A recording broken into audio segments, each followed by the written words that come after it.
Time now to take a look at round 2 of the Elsewhere Entertainment Soulstorm Tournament semi-final between Epix and Marty, and we're on the map Meeting of Minds. This is a map that has been picked by Epix for the second game of the match, I should say, best of 3. Marty has just won the first round, if you guys have been paying attention, and he's gone for a generator.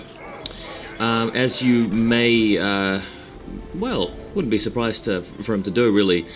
Meeting of Mind's a bit of a bigger map, got the opportunity to stave off your opponent earlier on. Usually Tau aren't particularly offensive on large maps like this earlier on in my books. Guess not against Orcs anyway, with their strong sluggers straight off the bat. And looks like we've got a Boy's Heart generator over the other side of the proceedings. Just going to switch over here so I can actually see the stealth suits. Going for a quick relic. Fair enough, and going for some quick capping, so really just both players getting underway with their build orders and so forth, getting the upgrades, cracking around, and going for a quick Fire Warrior squad. And I guess that's because, both players are just investing in capping units earlier on, rather than just getting the hero out for a quick harassment. That's, I guess, my vague take on it. And quick relics all around. Oh, I like this. Stealth suit just zipping over the terrain there, to get straight into the critical objective that's in his enemy's location. And I think Epix has done that because he's suspected that Marty's capping order won't actually include that. And what you're seeing here is just taking the points right next to your base last, because that way you can go out and secure the more vulnerable points first before coming back and collecting the other points which you know your opponent's not going to decap at that point. Now, both players building their heroes now, their commander units, respectively the Big Mech and the Tau Commander, and zipping away here over the terrain, going to get straight second action. When you've got a unit that can fly, it's always a good idea to just use that first jump to get out into the field before waiting for it to charge up, unless you know you're going to need it in the immediate future. Fire Warriors setting up now to intercept these sluggers or shooters coming in from the east.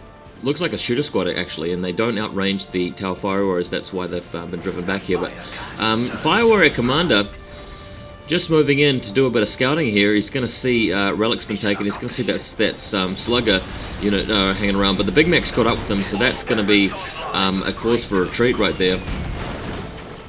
But at least he knows what's going on. There's another War Banner going down for, or maybe even the first War Banner going down there for Marty. And just gathering his forces ready for a bit of action in the mid-game. Not really sure what to say about the opening builds. Looks pretty even so far. Neither player's managed to gather an advantage. Neither player has decapped anything. Capping rates have just been fairly standard here. Got the Fire Warriors out in the field. He's going to need a critical mass of them at tier 2 to be able to win this, as we all know. Or at least some support, and you won't really find either player gaining a big advantage until tier 2, I feel. Marty being the first one to do anything seriously aggressive, moving in with 2 squads and his commander to attack this point, and Fire Warriors are here to defend. So you can imagine they'll get a few kills. I like this crossfire going on here. We've got another squad in the background, able to shoot back at them. And with that Big Mech there, he might actually be able to take out the point, just because the Big Mech is relatively hard to take down at this early stage of the game when you haven't got any upgraded firepower. And he's obviously trashing that building pretty quickly. In the meantime, Epix's forces are kind of preoccupied by the runaround they're getting from those sluggers. And there it is, the point's gone down. He doesn't really have the ability to decap it, really, otherwise it just got shot to shreds by those Tau Fire Warriors. And of course, hero units can't decap. And in the meantime, oh, I like that. Oh, Stealth Suit being caught out by the teleporting Big Mech along with shooters, and nice little play there by Marty, just defending his point like that. Wasn't really seriously under threat by the Stealth Suits, but at least he did something about it. No reason not to.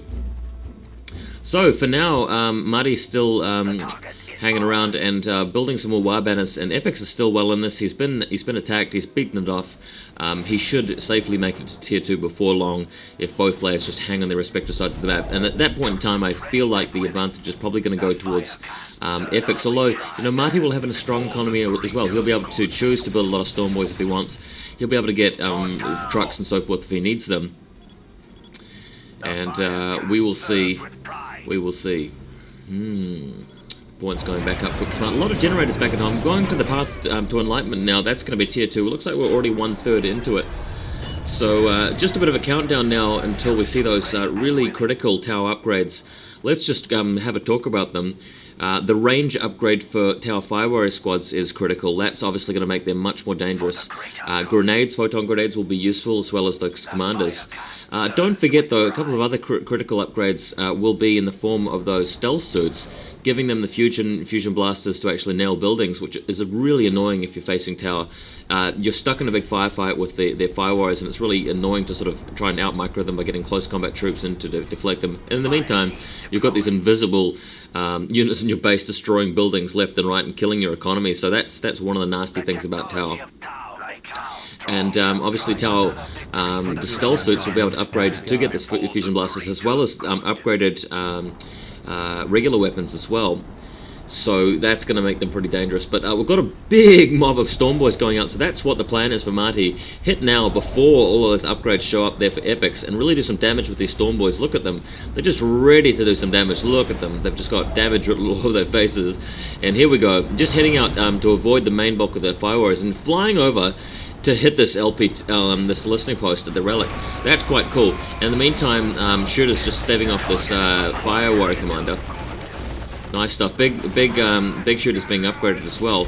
And this looks like it's going to do the job. The stealth suits are coming in to defend, but they're not going to be able to really pull it off, just given the fact that they don't have enough firepower to stop these orcs. And in comes the Shooters again. He's got lots of teleports charged up, killing a couple of guys in the team before they blast off. And where are the fire warriors? Where's the support? Epix seems to be out of position here. He's running back with his fire warriors, and they're a really long way at this point. Away at this point, and he's already killed the relic, decapping the relic.